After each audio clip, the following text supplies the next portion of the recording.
Hello students, good evening. कैसे हैं आप? उम्मीद है मुझे आप बढ़िया से होंगे, अच्छे से होंगे और घर में होंगे, स्वस्थ होंगे। तो जैसा कि आप जानते हैं, कल हमने chapter 5 EVS chapter 5 class 5th करा था। Over health services.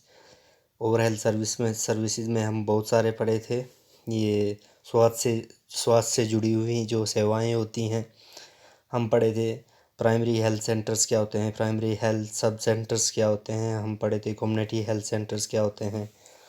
उसके बाद बड़े स्तर पे हॉस्पिटल वगैरह जो जैसे बड़े बड़ी सिटियों में होते हैं। उसके बाद ब्लड बैंक्स के बारे में पढ़े थे हम। रेड क्रॉस सोसाइटी के बारे में पढ़े थे। और कुछ फैक्ट्स दिए थे मैंने कि प्लस वाला साइंस हॉस्पिटल पे क्यों होते हैं। उसके बाद एम्बुलेंस में लेटरली इन्वर्टेड एम्बुलेंस वार्ड जो होता है वो क्यों लिखा होता है।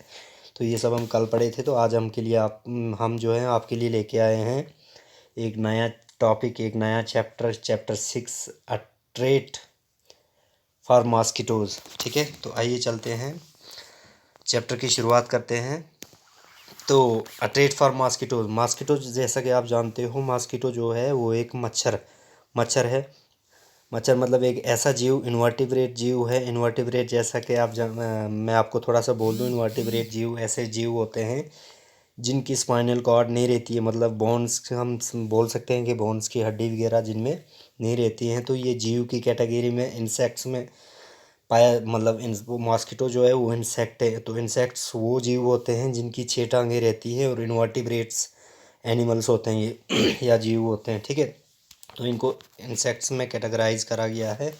कीड़े मकोड़ों में आते हैं ये, जैसे ड्रैगन फ्लाई आ गया, इंसेक्ट्स आ गया, हनी बी आ गया, बटरफ्लाई आ गया वगैरह वगैरह। तो ये कीड़ों में ही आते हैं। तो कीड़े आप जैसा कि जानते हैं कि कीड़े वो होते हैं जिनकी 3 पेयर्स ऑफ लेग्स, मतलब 6 टांगें रहती हैं। तो मॉस्किटो हम पढ़ेंगे कि मॉस्किटो के बारे में पढ़ेंगे कि मॉस्किटो के काटने से कौन सी बीमारियां लगती हैं, क्या होता है सब ये मॉस्किटो कैसे बनता है, किस तरह से मतलब पानी में बनता है। तो ये सब चीज़ें हम इस चैप्टर में कवर करने वाले हैं। आइए जुड़िए हमारे साथ और पढ़ेंगे हम इसके बारे में।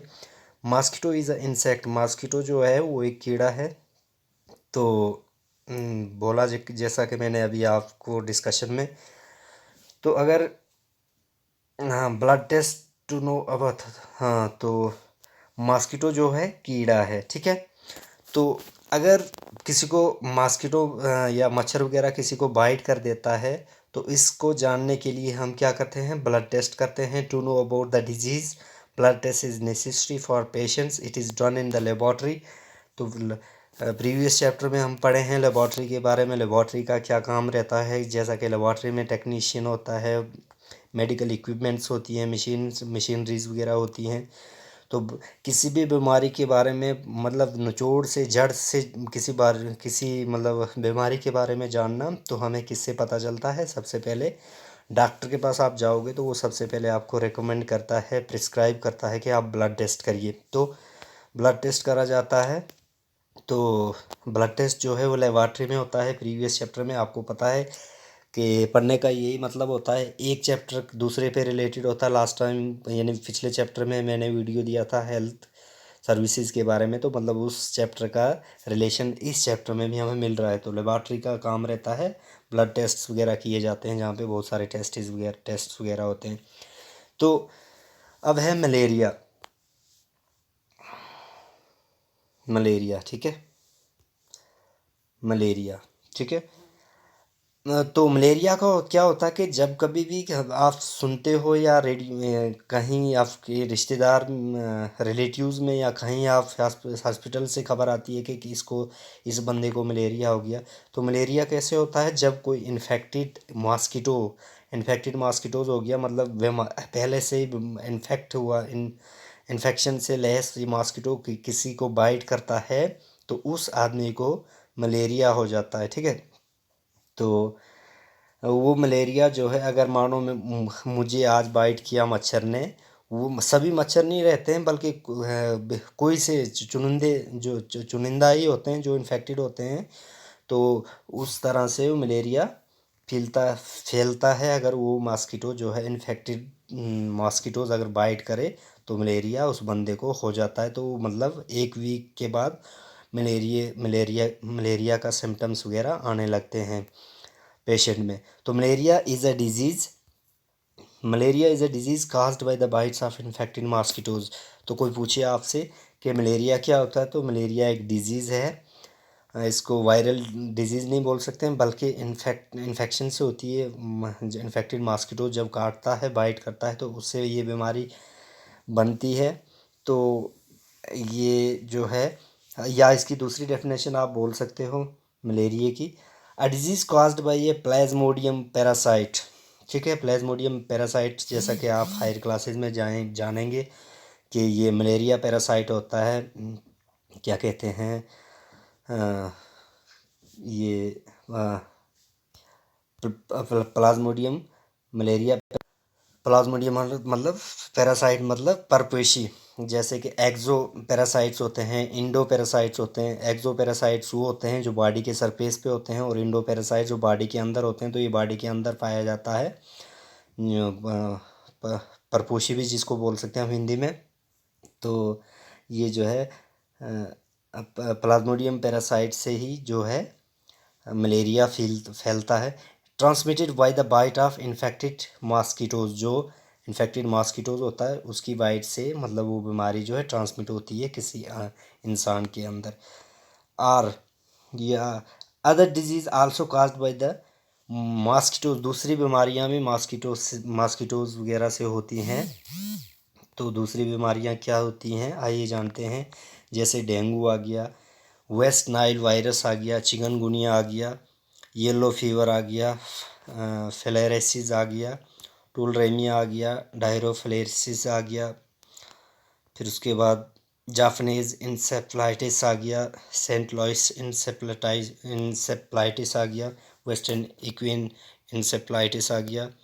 इंसेफ्लाइटिस जैसे आप पिछले साल भी टीवी में पढ़े थे, देखे थे कि सुने थे कि यूपी वगैरह स्टेट में बहुत सारे बच्चों की जो है मौत हो गई थी। तो वो जो है उनको इंसेफ्लाइटिस एक तरह का दिमागी बुखार होता है। ईस्टर्न इक्वाइन आ गया। उसके बाद आपका आ गया इंसेफ्लाइटिस वेंजोलिन इक्वाइन इंसेफ्लाइटिस आ गया, रोस रिवर फीवर आ गया, बर्मा फॉरेस्ट फीवर आ गया, वगैरह वगैरह। तो अगर आपसे कोई पूछे कि मलेरिया के सिम्टम क्या रहते हैं, तो मलेरिया के सिम्टम सबसे पहले आपको ठंड लगती है। उसके बाद फीवर आता है। फीवर आने के बाद स्वेटिंग वगैरह होती है, मतलब बॉडी से मतलब पसीना वगैरह आता है, स्वेटिंग वगैरह होती है, फीवर होता है। उसके बाद जो आपको ठंड बहुत ज़्यादा लगती है। तो ये सिम्टम्स हैं कुछ मलेरिया के। ठीक है, तो आइए अब आगे बढ़ते हैं।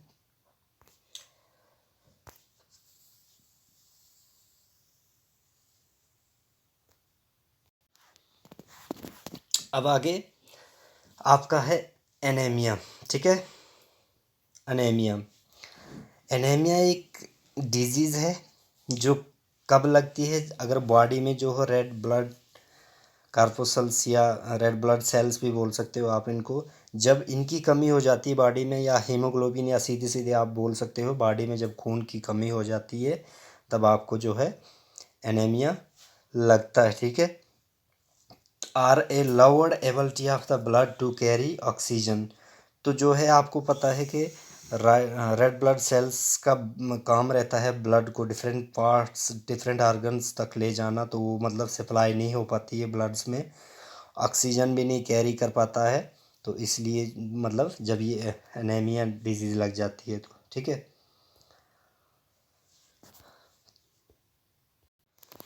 तो यहाँ पे कुछ डायग्रामें वगैरह हैं। जैसे ये एक जो है, सॉरी मैं पीछे चला गया। ये जो है आपका नॉर्मल बॉडी है, जब मतलब आपका नॉर्मल है। लेकिन आपको अगर एनीमिया हो जाए, आरबीसीज की कमी हो जाए या ब्लड की कमी हो जाए, तो उस वक़्त आपकी बॉडी की शेप ऐसे मतलब हो जाती है, इस तरह की हो जाती है। ठीक है, ये आरबीसीज हैं आपके। ये देखिए यहाँ पे भी ये नॉर्मल एक मतलब स्वस्थ इंसान जिसको बोल सकते हैं स्वस्थ बॉडी है। लेकिन ये जो है एनीमिया अफेक्टेड बॉडी है, मतलब जब आपको एनीमिया वगैरह हो जाता है। ये भी जो ये आपकी नॉर्मल है, और ये एनीमिया मतलब खून की कमी हो जाती है। ठीक है, इससे क्या होता है कि जब आपको ऐसे जैसे सिम्टम्स लगे, सिम्टम्स क्या होते हैं इसके कि जब आपको ये जो है येलो फीवर वगैरह हो जाए, डेजीनेस मतलब लेजीनेस वगैरह, सुस्ती हो जाए, या क्या कहते हैं आपको हेडेक वगैरह हो, तो इसके जो है ये सिम्टम्स रहते हैं किसके, एनीमिया के। ठीक है, तो इसकी कमी को पूरा करने के लिए मतलब डॉक्टर्स वगैरह जो है वो प्रिस्क्राइब करते हैं आयरन्स वगैरह, आयरन की गोलियां वगैरह खाने को कहते हैं। और ज़्यादातर जो है हमें अगर ऐसे जैसे लक्षण हो या हमें मतलब अनीमिया वगैरह हो जाए तो हमें जो है ज़्यादातर ग्रीन वेजिटेबल्स, हरी पत्तेदार सब्जियों का सेवन करना चाहिए वगैरह वगैरह। ठीक है, तो चलिए अब आगे बढ़ते हैं। आपका आ गया बेबी मॉस्किटोज़ या बेबी मॉस्किटो। ठीक है, तो आपको पता है कि मच्छर कैसे पैदा होता है। ठीक है, आपके घर में भी मच्छर वगैरह होते होंगे, तो कभी आपने सोचा है स्टूडेंट्स कि मच्छर की उत्पत्ति मतलब कैसे पैदा होते हैं। तो आपने देखा होगा कि हमारे जो है घर में खड्डे वगैरह रहते हैं, पिट्स वगैरह रहते हैं, तो वहाँ पे जो है पानी बहुत दिनों से अगर रहे, वहाँ पे रुका रहे, तो वहाँ से जो है मच्छर वगैरह पैदा होते हैं। सबसे पहले जो है मच्छर मतलब के एग्स होते हैं, एग्स मतलब अंडे वगैरह होते हैं। अंडा कुछ देर के बाद लार्वे वगैरह में कन्वर्ट हो जाता है। लार्वे आप बोल सकते हो एक मतलब अर्ली स्टेज में जो अंडे से निकला हुआ कीड़ा, ठीक है, उसको आप बोल सकते हो लार्वा। ठीक है, या इल्ली भी बोलते हैं इसको हिंदी में।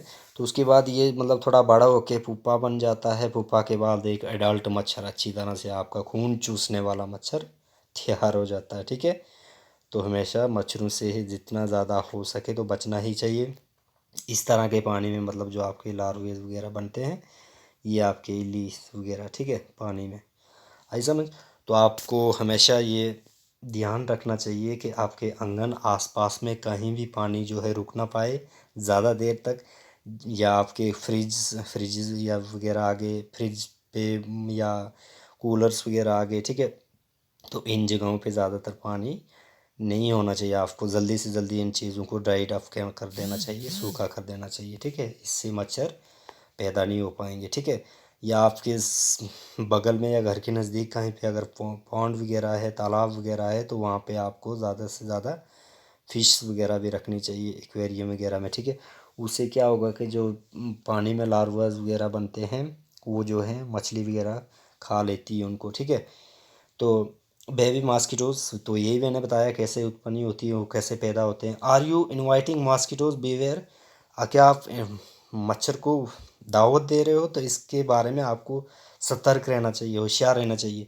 दे spread malaria, dengue, chikungunya. Don't let water to collect around you, कभी भी आपको अपने आंगन इर्द गिर्द आसपास पानी को इकट्ठा होने से रोकना है। ठीक है, keep the water parts cooler and tanks clean, साफ़ सुथरा रखना चाहिए कूलर्स को, घड़े वगैरह पानी के जो होते हैं, टैंक्स वगैरह, उनको साफ़ सुथरा रखना चाहिए। They should be dried every week, हर हफ्ते उनकी साफ़ सफाई होनी चाहिए, सूखे कर देने चाहिए। Put fishes in the ponds, जैसा कि मैंने कहा पॉन्ड्स वगैरह में फ़िशेज़ वगैरह को रखना चाहिए। उससे क्या होता है कि लार्वे वगैरह जो मच्छर के बनते हैं उनको फ़िशेज़ वगैरह फिनिश कर देती है, खा लेती हैं। ठीक है, यूज़ मॉस्किटो नेट्स, तो अपने आप को अगर जहाँ पे ज़्यादा मच्छर वगैरह हो, बाकी सुविधा वगैरह हमारे पास मॉस्किटोज वगैरह ऑल आउट वगैरह ना हो, उनको भगाने का और कोई नज़रिया ना हो, तो आप नेट्स वगैरह लगाकर जो है इस्तेमाल कर सकते हो। उससे जो है मच्छर अंदर नहीं आ पाएंगे। ठीक है, spray oil if water has collected at some places, तो उस वक्त आपको वहाँ पे तेल वगैरह का छिड़काव करना चाहिए, उससे भी जो है लार्वे वगैरह मर जाते हैं। ठीक है, आइए अब आगे चलते हैं, ये मैसेज भी बार बार आते रहते हैं। तो आइए अब आगे चलते हैं। एक साइंटिस्ट की कहानी है जिन्होंने मलेरिया के बारे में शोध किया था, खोज करी थी। A scientist peeps into the mosquito stomach, आपकी बुक में लास्ट एक कहानी जैसी होगी साइंटिस्ट के बारे में।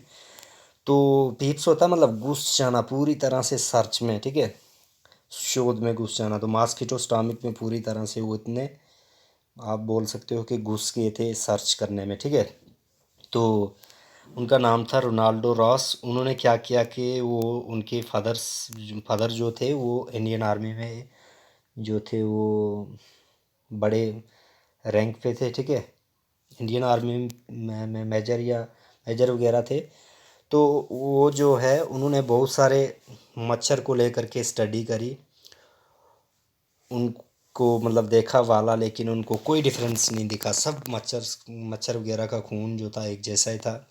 लेकिन एक बार इनके साथ एक ऐसा किस्सा हुआ कि उन्होंने जो एक मास्क डिफरेंट मॉस्किटो को पकड़ा और उस पर स्टडी करी। जब माइक्रोस्कोप में उसका ब्लड वगैरह वो डिफरेंट था, मतलब उसका ब्लड, और जब मलेरिया इन्फेक्टेड किसी पेशेंट का ब्लड और उस मच्छर का ब्लड देखा तो वो एक्चुअली एक फीमेल मच्छर था।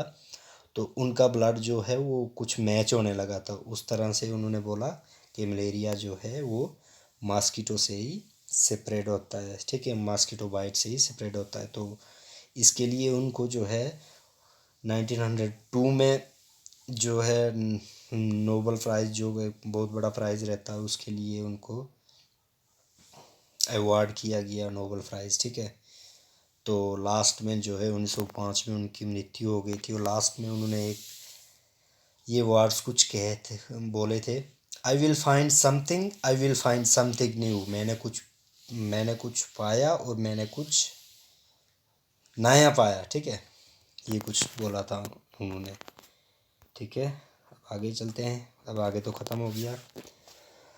तो मैं क्या बोलूँगा, यही कहूँगा कि ध्यान रखिएगा अपना जितना ज़्यादा हो सके। हमारे रामबन के कुछ संकेत जो हैं वो अच्छे नहीं आ रहे हैं।